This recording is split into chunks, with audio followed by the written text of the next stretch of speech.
नमस्कार, आपके साथ मैं हूं सबीना तामंग देशमुख। नंबर 1 शो कच्चा चट्टा में आज की पहली रिपोर्ट आपको चौंका देगी। आज हमने उन सारे दावों की तलाश की जो पुतिन को कभी बीमारी से ग्रस्त तो कभी कैंसर से पीड़ित बताते हैं। आज हमने यूक्रेन के मिलिट्री इंटेलिजेंस के हेड के उस दावे की भी पड़ताल की जिसके मुताबिक पुतिन के 1 या 2 3 नहीं बल्कि कई हम शक्ल हैं। हमारी रिसर्च में यह सामने आया कि इंटरनेट पर पुतिन की सेहत को लेकर जितनी खबरें हैं वो सब आधी अधूरी हैं। सच की तलाश में जो हमें हाथ लगा वो इस स्पेशल रिपोर्ट के जरिए आप जरूर देखें।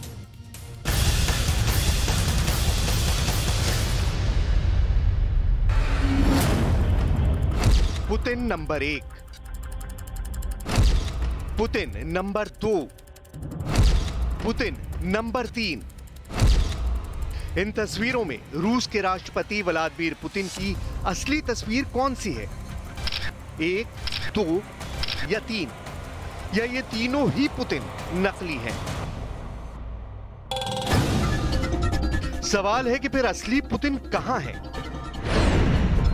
पुतिन के लोग का राज क्या है? पुतिन को बॉडी डबल की जरूरत क्यों? क्या रूस पुतिन को लेकर कर रहा है प्रोपेगेंडा?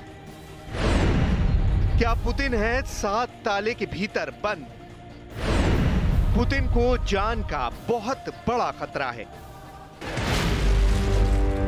वैसे भी Putin top level security cover में रहते हैं। पुतिन से मिलने के लिए उनके अफसरों को भी लंबा इंतजार करना पड़ता है। कहा जा रहा है जो रातों दिन क्रेमलिन में दिखते हैं वो सब नकली पुतिन है। असली पुतिन तो 7 तालों के भीतर रहते हैं जिनसे मिलना मुश्किल ही नहीं बल्कि नामुमकिन जैसा है। पहला ताला, यह पुतिन के सीक्रेट चेंबर का पहला दरवाजा है। दरवाजा खुलता है, पहले दरवाजे के बाद दूसरा दरवाजा खुलता है, फिर तीसरा दरवाजा, चौथा दरवाजा, 5वां दरवाजा, छठा दरवाजा और 7वां और आखिरी दरवाजा है जहां एक विशालकाय चेंबर है। पुतिन कुर्सी पर बैठे यूक्रेन जंग को मॉनिटर कर रहे हैं। लेकिन क्या यही असली पुतिन है या यहां भी कोई बहुत बड़ा झोल है?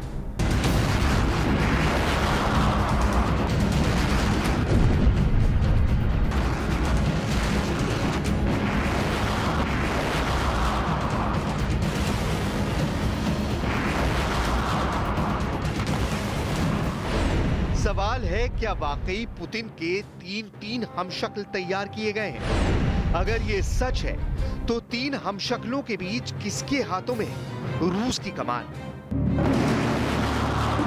यूक्रेन जंग में पुतिन के कई फैसलों ने दुनिया को हैरान किया है। पुतिन की युद्ध नीति पर बड़े बड़े सवाल उठे हैं। आखिर जिस रूस की ताकत का लोहा पूरी दुनिया मानती है वो यूक्रेन के खिलाफ इतना बेबस कैसे हो गया? कैसे यूक्रेन के खिलाफ पुतिन की सेना जीते हुए इलाकों को हारती जा रही है? यूक्रेन की खुफिया एजेंसी के प्रमुख मेजर जनरल काइरिलो बुडानोव ने दावा किया है कि दुनिया को कंफ्यूज करने के लिए इस वक्त पुतिन के 3 बॉडी डबल मौजूद हैं। यूक्रेन की मिलिट्री इंटेलिजेंस के प्रमुख ने जो कहा उसे बहुत ध्यान से सुनने और समझने की जरूरत है। पुतिन कितने भी खराब हों लेकिन वो मूर्ख नहीं थे। इस युद्ध को देखकर नहीं लगता कि असली पुतिन युद्ध के फैसले ले रहे हैं। यूक्रेन के मिलिट्री इंटेलिजेंस हेड जो दावा कर रहे हैं वो चौंकाने वाला है। पुतिन के हमशक्लों ने प्लास्टिक सर्जरी कराई है। पुतिन के ये बॉडी डबल प्लास्टिक सर्जरी की ही बदौलत पुतिन के जैसे दिखाई देते हैं। इसलिए बड़ा सवाल ये भी उठता है कि क्या असली पुतिन वाकई जिंदा है? ये सवाल इसलिए भी उठ रहे हैं क्योंकि जब से जंग शुरू हुई है तब से कई बार पुतिन की सेहत खराब होने का दावा किया जाता रहा है। यूक्रेन के मिलिट्री इंटेलिजेंस के प्रमुख के मुताबिक खास मौकों पर हमने पुतिन के हमशक्लों को देखा है, लेकिन अब यह आम हो चुका है। हम 3 लोगों के बारे में जो जानते हैं जो कि दिखते रहे हैं, लेकिन वो कितने हैं ये हम नहीं जानते। पुतिन की तरह दिखने के लिए सभी ने प्लास्टिक सर्जरी करा रखी है। ये पहली बार नहीं है जब पुतिन के हमशक्ल को लेकर पूरी दुनिया चौंक गई हो। इसके पहले पुतिन की सेहत को लेकर सवाल उठे कि वो गंभीर रूप से बीमार है। पश्चिमी मीडिया के कुछ हिस्सों में तो यहां तक कहा गया कि पुतिन इतनी बीमारियों से ग्रस्त हैं कि उनका बच पाना मुश्किल है। फिर कहा गया कि पुतिन को कैंसर है और अपनी जिंदगी की आखिरी सांसें गिन रहे हैं। फिर कहा गया पुतिन तो जिंदा नहीं है, उनकी मौत हो चुकी है और रूस की सरकार इस सच को छुपाए रखना चाहती है। जुलाई में भी जब पुतिन ईरान की राजधानी तेहरान पहुंचे तो कहा गया कि ये नकली पुतिन है, यानी बॉडी डबल। कुछ रिपोर्ट्स में यह दावा किया गया कि ईरान यात्रा पर नजर आए व्लादिमीर पुतिन असली पुतिन नहीं बल्कि उनके बॉडी डबल का इस्तेमाल किया गया। ब्रिटिश अखबार डेली स्टार ने यूक्रेन के खुफिया प्रमुख के हवाले से यह दावा किया कि पुतिन ने शिखर सम्मेलन में अपने आगमन के लिए बॉडी डबल का इस्तेमाल किया होगा। Intelligence supremo major general Kyrylo Budanov ने तब कहा था कि पुतिन जैसा दिखने वाला कोई व्यक्ति ईरान और तुर्की के राष्ट्रपति से मिलने के लिए तेहरान जा सकता है। पुतिन के शब्द, उनके हाव भाव, उनकी शैली का बारीकी से विश्लेषण किया जा रहा है। पूरी दुनिया की निगाहें इस वक्त पुतिन पर ही जमी है, क्योंकि यूक्रेन की जलती जमीन का समाधान सिर्फ पुतिन के पास है। लेकिन सवाल है कि किस पुतिन के पास? पुतिन की जिंदगी का हर पन्ना रहस्य और रोमांच से भरा है। उनकी लाइफ सीक्रेट को लेकर कुछ भी पक्के तौर पर नहीं कहा जा सकता। वैसे भी चीन, उत्तरी कोरिया, क्यूबा, ईरान जैसे देशों में कोई भी गोपनीय जानकारी आसानी से बाहर नहीं निकलती है। और क्रेमलिन, जहां रूस के राष्ट्रपति का पैलेस है, यहां से बाहर किसी अनचाही खबर का निकलना बेहद मुश्किल है। पुतिन पिछले 1-2 महीने में शारीरिक तौर पर कब, कहां दिखे, इसकी पूरी डिटेल आपको दिखाएंगे। लेकिन उससे पहले पुतिन के असली नकली होने पर संदेह क्यों किया जा रहा है, इसे समझने की कोशिश करते हैं। दावा किया जा रहा है कि भले ही पुतिन के ये बॉडी डबल उनकी तरह दिखते हैं, लेकिन अगर कुछ चीजों पर गौर किया जाए तो फर्क साफ पता चलता है। मसलन पुतिन और उनके बॉडी डबल की हाइट अलग है, इनके चलन का ढंग पुतिन से अलग है, बॉडी लैंग्वेज पुतिन से मेल नहीं खाती, कानों का निचला हिस्सा भी बताता है कि सामने खड़ा इंसान पुतिन नहीं बल्कि उनका हमशक्ल है। इतना ही नहीं, पुतिन के बॉडी डबल की उम्र भी बताती है कि इस वक्त यूक्रेन युद्ध में रूस की तरफ से दुनिया को सबसे बड़ा धोखा दिया जा रहा है। हालांकि पुतिन ही नहीं बल्कि सुरक्षा कारणों के चलते कई बार टॉप लीडरशिप के लिए बॉडी डबल का इस्तेमाल किया जाता है। पुतिन की सुरक्षा को देखते हुए भी ये कोई अचरज की बात नहीं होगी कि पुतिन के हमशक्लों की फौज उतारी गई है। पुतिन के बॉडी डबल के भेद आपके सामने एक एक कर खोले, उससे पहले एक बहुत ही बेसिक सवाल का जवाब समझना बहुत जरूरी है। पुतिन की सुरक्षा में लगी फेडरल प्रोटेक्टिव सर्विस कई बार राष्ट्रपति के बॉडी डबल का भी इस्तेमाल करती है। राष्ट्रपति की टीम कई बार लोकेशन पर पहले ही पहुंचकर उसकी जांच करती है। विदेश यात्रा के दौरान भी ऐसा किया जाता है। पुतिन हमेशा ये सुनिश्चित करते हैं कि एक टीम लोकेशन पर जाए और हर संभावित खतरे का पता लगाए। इसमें होटल के कमरे जैसी छोटी चीजें और राष्ट्रपति की यात्रा की जाने वाली सड़कों जैसी बड़ी चीजें शामिल हैं, जिनकी जांच की जाती है।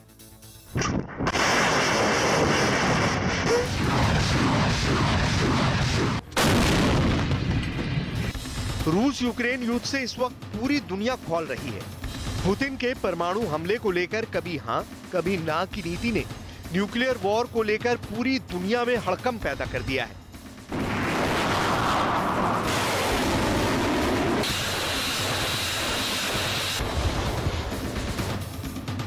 पुतिन की गिनती उन नेताओं में होती है जो अपने फैसलों से पीछे नहीं हटते, लेकिन इसके लिए जरूरी है कि पुतिन खुद सुरक्षित हो, और ये तभी हो सकता है जब दुश्मन को वरगलाया जाए।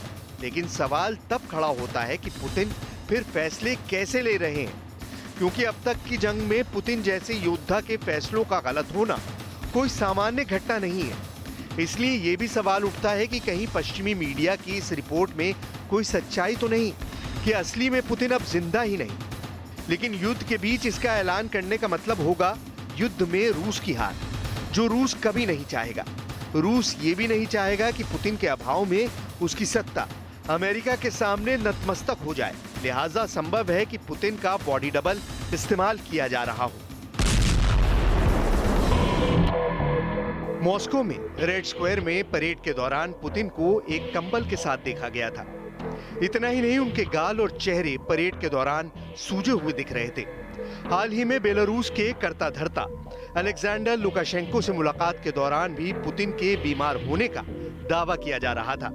सवाल है कि पश्चिमी मीडिया या यूक्रेन की ओर से बार बार ये सवाल क्यों उठता रहता है कि पुतिन बीमार है। उनके बॉडी डबल का इस्तेमाल किया जा रहा है, जबकि पुतिन जब से युद्ध शुरू हुआ है कई मौकों पर लोगों के बीच आए हैं, उन्हें संबोधित किया है और कई बार युद्ध से संबंधी घोषणाएं भी जनता के बीच की है। पुतिन की अक्सर अपने टॉप कमांडर्स के साथ मीटिंग्स की तस्वीरें भी सामने आती हैं। बावजूद इसके पुतिन को लेकर कई तरह के भ्रम हवा में तैरते रहते हैं, क्योंकि जंग के बीच प्रोपेगेंडा बहुत बड़ा फैक्टर होता है और पश्चिमी मीडिया इस एक्ट में बहुत हुनरमंद है। 24 फरवरी को युद्ध के ऐलान के बाद मई में मॉस्को परेड बहुत बड़ा मौका था। पुतिन तब जनता के सामने आए थे और संबोधित भी किया था। उसके बाद जुलाई में पुतिन ईरान यात्रा पर गए थे। हालांकि तब भी बॉडी डबल की बात उठी थी। इसके बाद पुतिन सितंबर में शंघाई सहयोग संगठन की बैठक में शिरकत करते दिखे। इस बैठक में प्रधानमंत्री नरेंद्र मोदी और चीन के राष्ट्रपति शी जिनपिंग भी उपस्थित थे। सबसे ताजा पुतिन का सालाना प्रेस कॉन्फ्रेंस भी सामने आया है, जब 28 अक्टूबर को पुतिन ने कहा कि यूक्रेन के खिलाफ न्यूक्लियर अटैक की उनकी कोई प्लानिंग नहीं है। पुतिन की उम्र अभी 70 साल की है, लेकिन पुतिन के एक्शन में इसका कोई असर नहीं दिखता। पुतिन उन नेताओं में गिने जाते हैं जिनका लाइफस्टाइल हमेशा सुर्खियों में रहता है। यहां तक कि पुतिन के प्रेम प्रसंग के किस्से भी खूब सुनाए जाते हैं। लेकिन एक बहुत बड़ा सच ये भी है कि पुतिन खतरों से घिरे हैं। एक पुतिन के जाने का मतलब है पूरे रूस में अव्यवस्था का फैलना। पुतिन जैसी अहम शख्सियत के लिए रूस के KGB का सुरक्षा कवच बहुत पुख्ता माना जाता है, लेकिन पूरे यकीन से पुतिन को लेकर न रूस के भीतर न बाहर ऐसा कहा जा सकता है कि पुतिन के साथ ऑल इज वेल है। पश्चिमी मीडिया इसी संदेह का फायदा उठाती है और पुतिन को लेकर तमाम किस्से प्रसारित करती रही है, लेकिन सच्चाई क्या है किसी को नहीं पता।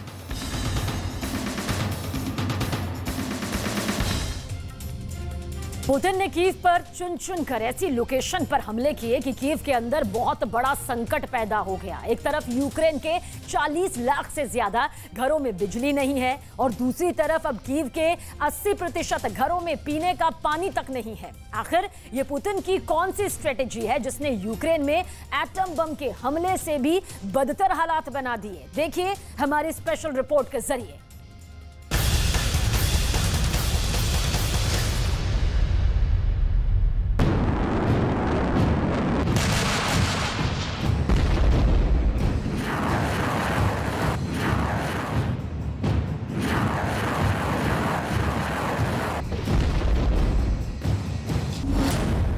ठंड से मरेंगे,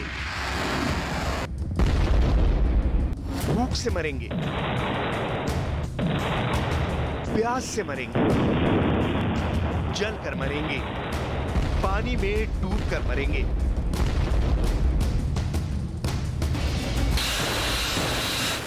पुतिन की मिसाइलें यूक्रेन में हर तरफ मौत बरसाने में लगी हुई हैं। मिसाइल का सिस्टम एक ही है, लेकिन पुतिन की मिसाइलें अब इतनी चालाकी से चलाई जा रही हैं, एक नहीं कई तरह से मौत होने की आशंका नजर आने लगी है। पुतिन अभी न्यूक्लियर अटैक नहीं कर रहे हैं, लेकिन यूक्रेन के अंदर वो जो हालात पैदा कर रहे हैं वो न्यूक्लियर अटैक से भी बदतर है। पुतिन के नए आर्मी चीफ सर्गेई सुरोविकिन का दिमाग बहुत तेजी से चल रहा है और जेलेंस्की का दिल बैठा जा रहा है कि पता नहीं अब आगे क्या होने वाला है। दूसरी तरफ कई अखबार दावा कर रहे हैं कि जेलेंस्की यूक्रेन को बनाने जा रहे हैं एक न्यूक्लियर चेंबर। ये वैसे ही है जैसे हिटलर ने बनवाए थे, डेथ चेंबर की तरह। यानी दावा यह किया जा रहा है कि यूक्रेन के अंदर जेलेंस्की खुद अपने ही नागरिकों को न्यूक्लियर चेंबर में मरवा देंगे और इसके लिए डर्टी बम का इस्तेमाल किया जाएगा। क्या ये दावे सही है? आखिर जेलेंस्की खुद अपने ही आदमियों को मरवाने की प्लानिंग में क्यों जुटे हुए हैं? सच क्या है? सारे सवालों का जवाब देंगे, लेकिन सबसे पहले आपको पूरे यूक्रेन की तस्वीरें दिखाते हैं। कैसे बीते 24 घंटे के दौरान पुतिन ने नई स्ट्रैटेजी बनाकर यूक्रेन के अहम ठिकानों पर हमले कर दिए हैं। पहले देखिए ये तस्वीर, कैसे नाइपर नदी के ऊपर बने बांध को रूस की आर्मी ने उड़ा दिया है और पूरा आसमान धुआं-धुआं हो गया है।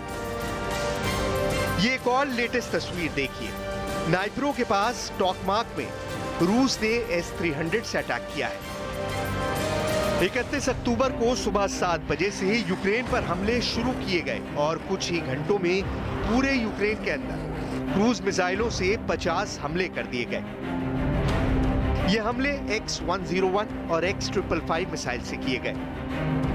देखिए, ये हैं वो खतरनाक मिसाइलें जो लड़ाकू विमानों से जमीन पर हमला करती हैं।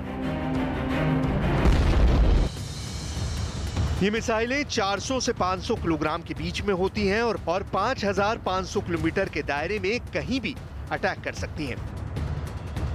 रूस ने साल 1995 में इस क्रूज मिसाइल को विकसित किया था, जो लक्ष्य को भेदने में बेहद स्मार्ट है।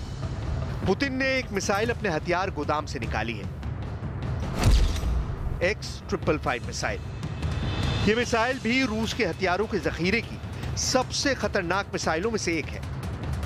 इन क्रूज मिसाइलों का दुनिया में कोई मुकाबला नहीं है। रूस की क्रूज मिसाइलों का तोड़ निकाल पाना मुश्किल ही नहीं, नामुमकिन है। रूस की X-101 क्रूज मिसाइल की कीमत $13 मिलियन यानी 108 करोड़ रुपए है। सोचिए, 108 करोड़ रुपए की मिसाइल से यूक्रेन को निशाना बनाया जा रहा है। यूक्रेन पर मिसाइलों की ऐसी अंधाधुंध बारिश हुई है कि पूरा यूक्रेन त्राहिमाम कर रहा है।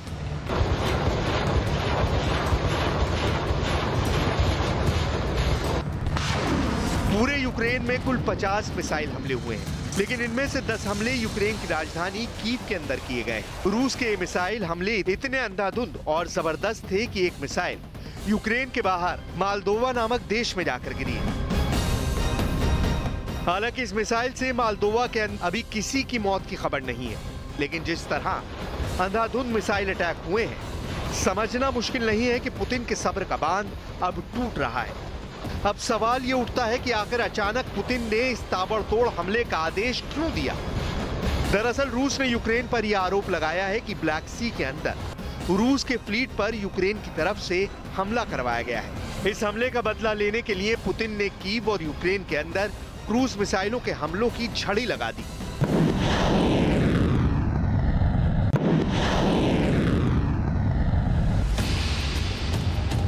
सबसे बड़ी बात यह कि पुतिन की सेना ने ये मिसाइल हमले बहुत स्ट्रेटजी के साथ किए हैं। रूस ने कीव के अंदर वाटर सप्लाई सिस्टम पर मिसाइल अटैक किए हैं। इसकी वजह से आज कीव के 80% लोगों के पास पीने के लिए सप्लाई का पानी नहीं है। आखिर जेलेंस्की भी तो कीव के अंदर ही मौजूद होने का दावा कर रहे हैं। सवाल ये कि क्या जेलेंस्की के बंकर में पानी की सप्लाई हो पा रही है या नहीं हो पा रही है। दिन रात जेलेंस्की की सुरक्षा में लगे स्पेशल फोर्स के लोग भी कहीं प्यास से तो नहीं तड़प रहे। यानी पुतिन के हमले की टाइमलाइन देखिए। पहले पुतिन ने बिजली घरों पर हमला करवाया, यानी बिजली आपूर्ति ठप कर दी और पूरे कीव में अंधेरा कर दिया। और अब पुतिन ने वाटर सप्लाई सिस्टम पर अटैक करवाया है, यानी पानी की सप्लाई ठप है और 80% कीव के अंदर अब पीने का पानी नहीं है। आप समझ सकते हैं कि यूक्रेन में न्यूक्लियर अटैक से भी बुरे हालात पैदा करने की कोशिश लगातार जारी है। यूक्रेन के अंदर लगातार सायरन बज रहे हैं। हर आने वाला पल मिसाइल अटैक की दहशत बनकर गुजर रहा है। अब जेलेंस्की के पास इस दहशत को रोकने का उपाय आखिर क्या है? एक इंटरनेशनल न्यूज वेबसाइट ने दावा किया है कि जेलेंस्की अपने ही देश के कुछ इलाकों को न्यूक्लियर चेंबर बना देंगे, यानी जेलेंस्की यूक्रेन के अंदर खुद ही डर्टी बम का अटैक करवा देंगे ताकि वो रूस पर इल्जाम लगाकर विक्टिम कार्ड खेल सके। दरअसल डर्टी बम न्यूक्लियर बम की तरह ही होता है।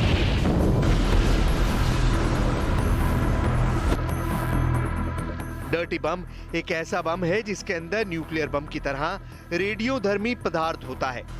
इस बम में विस्फोट होने के बाद इसके अंदर का यूरेनियम या रेडियोधर्मी पदार्थ हवा में बिखर जाता है। ये घातक रेडियोधर्मी पदार्थ लोगों के स्वास्थ्य को नुकसान पहुंचाने में सक्षम होता है। रूस के रक्षा मंत्री, रूस के विदेश मंत्री, रूस की सेना के अधिकारी पहले ही आरोप लगा चुके हैं कि यूक्रेन खुद ही अपने देश के अंदर डर्टी बम का हमला करने की साजिश रच रहा है ताकि रूस पर झूठे आरोप लगा सके। रूस के रक्षा मंत्री इस संबंध में 3 देशों के रक्षा मंत्रियों से बात भी कर चुके हैं। रूस के विदेश मंत्री ने भी इन आरोपों को गंभीर बताया है। Информация, конкретная информация относительно тех учреждений на Украине, тех научных институтов, которые обладают технологиями, позволяющими соорудить вот эту самую грязную бомбу. У нас есть информация, которую мы перепроверяли по соответствующим каналам, о том, что это не пустое подозрение, что здесь есть серьезные основания полагать, что подобные вещи могут планироваться. लेकिन अब आगे की खबरें ऐसी सामने आ रही हैं जो बहुत ज्यादा डराने वाली हैं। दरअसल दावा यह किया जा रहा है कि ज़ेलेंस्की रूसी कब्जे वाले इलाके में डर्टी बम का हमला करवाना चाहते हैं। अगर ऐसा हुआ तो यूक्रेन के ही लोग भारी संख्या में मारे जा सकते हैं। लेकिन इससे ज़ेलेंस्की रूस को दुनिया में अलग थलग करने के अभियान में जरूर सफल हो सकते हैं। ज़ेलेंस्की के कैंप में ऐसी क्या प्लानिंग चल रही है, एकदम दावे के साथ नहीं कहा जा सकता है। लेकिन ज़ेलेंस्की ने सार्वजनिक बयान देकर इससे इनकार किया है और उल्टे आरोप रूस पर लगा दिया है कि वो यूक्रेन पर डर्टी बम से हमले की प्लानिंग कर रहा है। Україна щось готує, то це означає одне: Росія вже все це і підготувала. Вважаю, що зараз світ повинен максимально жорстко відреагувати. Якщо Росія підготувала чергове підняття ставок і черговий ескалаційний крок, вона вже зараз превентивно і до будь-якого нового свого бруду має побачити, що світ це не проковтне. Навіть вже сама російська погроза ядерною зброєю, і тим більше проти нас. दूसरी तरफ रूस और ब्रिटेन के बीच भी तनाव देखा जा रहा है। रूस के रक्षा मंत्रालय ने बयान दिया है कि ब्रिटेन की नेवी ने यूरोप के अंदर उसकी गैस पाइपलाइन को विस्फोट से उड़ा दिया है। ब्रिटेन के रक्षा मंत्रालय ने एक ट्वीट करके इससे इनकार कर दिया है।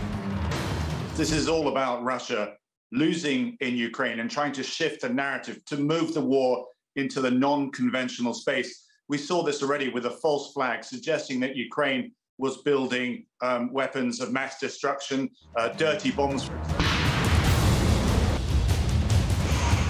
कुल मिलाकर हालात लगातार बिगड़ते जा रहे हैं। अफ्रीका और एशिया के देशों में खाद्य संकट पैदा होने की स्थिति बन रही है क्योंकि रूस ने यूक्रेन के जहाजों का रास्ता रोक दिया है और खाद्य निर्यात की संधि से पीछे हट गया है। यूक्रेन के अंदर हालात नरक जैसे बन चुके हैं। ब्रिटेन में आर्थिक संकट के हालात ऐसे हैं कि किसी भी प्रधानमंत्री के लिए सरकार चलाना मुश्किल हो रहा है और अब गैस पाइपलाइन का विवाद छेड़कर रूस यूरोप को सर्दियों में और ज्यादा बेचैन करने की प्लानिंग पर काम कर रहा है।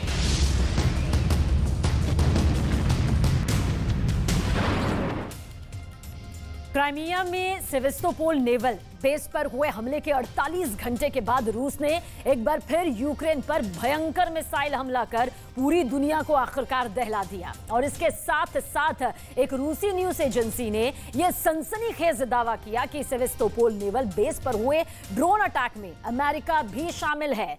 और अगर ये आरोप सच निकला तो इसका सीधा सीधा मतलब यह है कि जंग में अमेरिका भी शामिल हो चुका है। और अगर ऐसा हुआ तो यूक्रेन जंग को वर्ल्ड वॉर 3 में बदलते जरा भी देर नहीं लगेगी।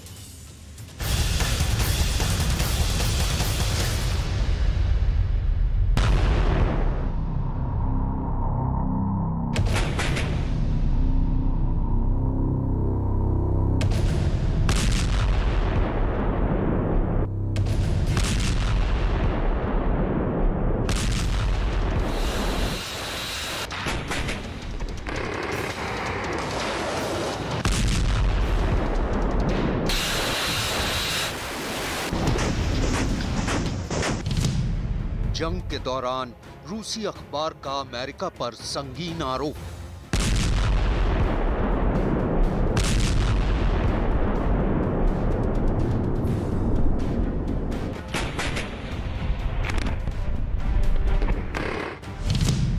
सेवेस्तोपोल ड्रोन अटैक में अमेरिका का हाथ।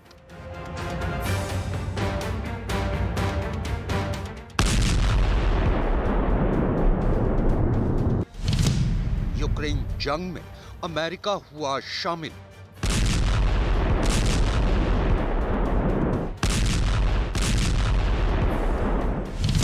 अब जंग और भी भीषण होगी।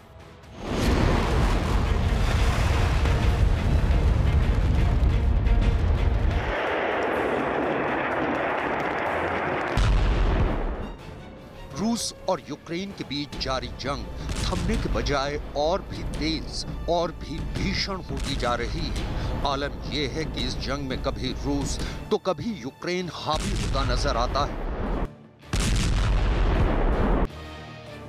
दोनों ही देशों की सेनाएं एक दूसरे के सैन्य ठिकानों और टुकड़ियों को टारगेट कर उन पर हमले कर रही हैं।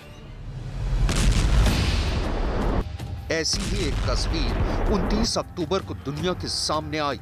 तस्वीर क्राइमिया में रूस के सेवेस्तोपोल बंदरगाह पर यूक्रेन की सेना के ड्रोन हमले की। इस वीडियो में आप साफ देख सकते हैं कि समंदर के बीच एक जोरदार धमाका हो रहा है।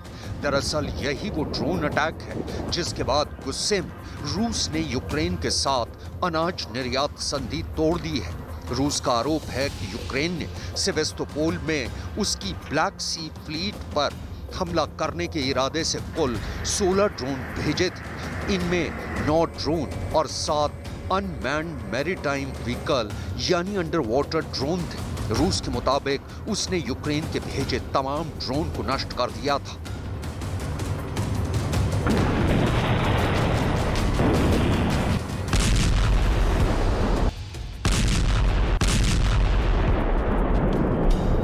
अभी इस हमले को हुए 48 घंटे भी नहीं बीते हैं कि एक रूसी अखबार प्रावदा ने यूक्रेन के सबसे बड़े मददगार अमेरिका पर एक संगीन आरोप लगाया है। रूस के अखबार प्रावदा का दावा है कि 29 अक्टूबर को सेवेस्तोपोल बंदरगाह पर हुए हमले में अमेरिका भी शामिल था। रूसी अखबार प्रावदा के मुताबिक सेवेस्तोपोल में रूस की ब्लैक सी फ्लीट पर जिस वक्त ये हमला हुआ उस वक्त काला सागर के ऊपर अमेरिकी सेना का RQ-4B40 ग्लोबल हॉक रेनेसॉन ड्रोन मंडरा रहा था। प्रावदा में छपी रिपोर्ट के मुताबिक अमेरिका ने अपने ग्लोबल हॉक ड्रोन की बदौलत सेवेस्तोपोल हमले में शामिल तमाम ड्रोन को कंट्रोल किया। अपने आरोप को साबित करने के लिए प्रावदा ने बाकायदा फ्लाइट रेडार 24 का डेटा और एक तस्वीर भी शेयर की है। प्रावदा के आरोप के मुताबिक अमेरिकी ड्रोन का टेल नंबर 112046 था। इसका कॉल साइन फोर्टे 10 था। ये ड्रोन अमेरिका के रक्षा विभाग पेंटागन का है। इस अमेरिकी ड्रोन ने इटली के सिसिली शहर में मौजूद नेटो के कटानिया एयरबेस से उड़ान भरी थी और हमले के वक्त ये ड्रोन दूर से सेवेस्तोपोल बे की निगरानी कर रहा था।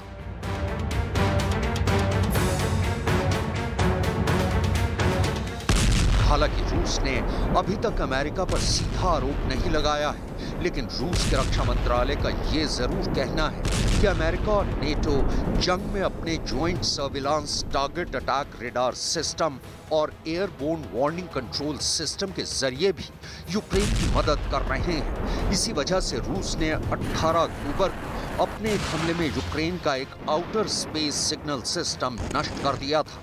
यूक्रेन का ये outer space signal system Odesa में लगा था।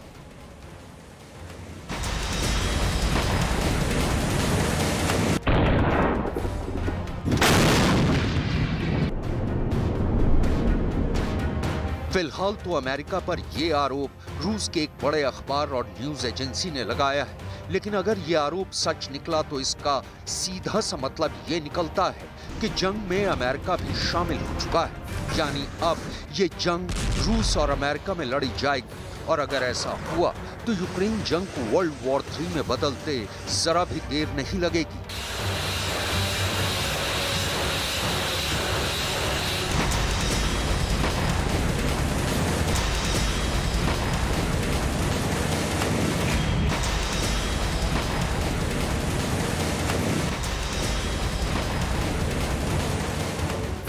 दरअसल क्राइमिया का सेवेस्तोपोल बंदरगाह रूसी सेना का एक अहम नौसैनिक ठिकाना भी है। ये नेवल बेस रूसी बेड़े के मुख्यालय और यूक्रेन में उसके संचालन के लिए एक लॉजिस्टिकल हब की जरूरत को पूरा करता है। यानी काला सागर में रूस की नेवल पावर का सबसे बड़ा ठिकाना यही है।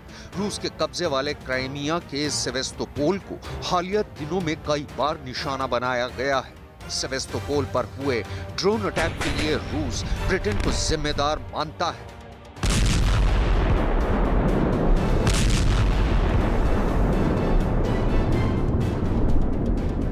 रूस का यह भी आरोप है कि यूक्रेन ने यह हमला ब्रिटेन की स्पेशल फोर्स की मदद से किया। इस हमले के लिए उन्हें यूक्रेन के माइकोलाइव इलाके में ट्रेनिंग दी गई थी। अगस्त में भी सेवेस्तोपोल में रूस के नेवल हेडक्वार्टर को 2 बार टारगेट किया गया था।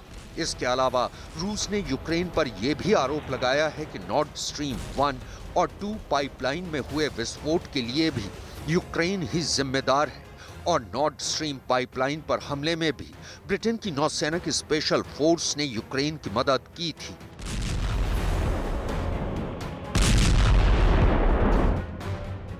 террористического акта и обучения военнослужащих Украинского 73-го специального центра морских операций осуществлялись под руководством находившихся в городе Очаков Николаевской области Украины британских специалистов. По имеющейся информации, представители данного подразделения ВМС Великобритании принимали участие в планировании, обеспечении и реализации террористического акта в Балтийском море 26 сентября сего года по подрыву газопровода в Северный поток.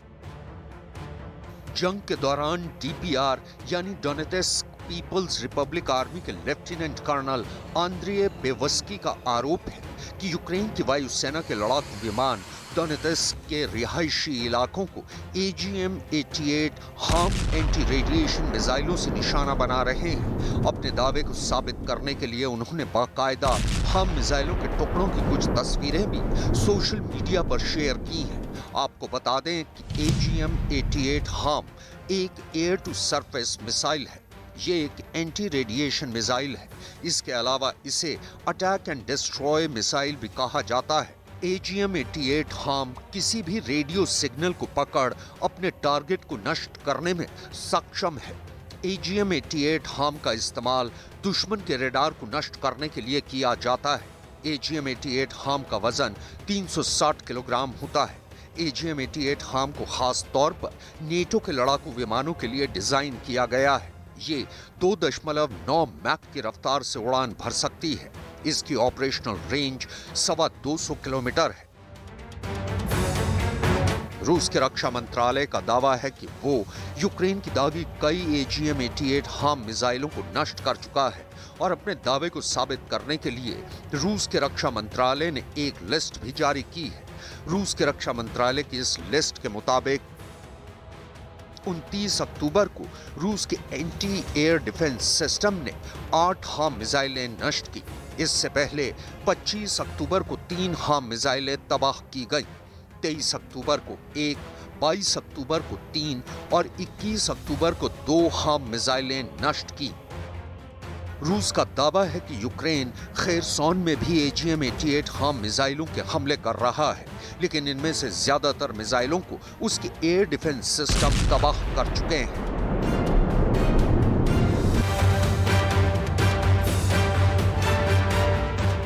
Предположительно, конечно, какая-то ракета похожа на Хармс, но более точно будет известно после проведения баллистической судебной экспертизы. रूस ने सेवेस्तोपोल नेवल बेस पर हुए ड्रोन अटैक का बदला लेने के लिए 31 अक्टूबर को कीव, खार्किव और यूक्रेन के दूसरे अहम शहरों के महत्वपूर्ण बुनियादी ढांचों को निशाना बनाकर उन पर ताबड़तोड़ मिसाइल हमले किए। हाल ही में क्राइमिया पुल पर हमले के बाद से रूस ने यूक्रेन पर अपने मिसाइल हमले तेज कर दिए हैं। यानी यूक्रेन में तबाही का सिलसिला मुसलसल जारी है। रूस और यूक्रेन के बीच जारी जंग को शुरू हुए 250 दिन पूरे हो चुके हैं और जैसे जैसे ये जंग आगे बढ़ रही है, इसकी तबाही का दायरा भी बढ़ता जा रहा है। जंग के मैदान से तबाही के नए वीडियो सामने आ रहे हैं। रूस के राष्ट्रपति व्लादिमीर पुतिन ने जिस मकसद के तहत यूक्रेन में स्पेशल ऑपरेशन शुरू किया था, वो कुछ हद तक कामयाब जरूर हुआ है। लेकिन पूरा अभी तक नहीं हुआ है। और इस हकीकत से तो राष्ट्रपति पुतिन भी अच्छी तरह से वाकिफ हैं कि जब तक वो कीव को फतह नहीं कर लेते उनका मकसद पूरा नहीं होगा। लेकिन जिस तरह ये जंग लंबी खिंचती जा रही है उसे देखकर तो लगता है कि राष्ट्रपति पुतिन का ये ख्वाब शायद कभी पूरा नहीं हो पाएगा।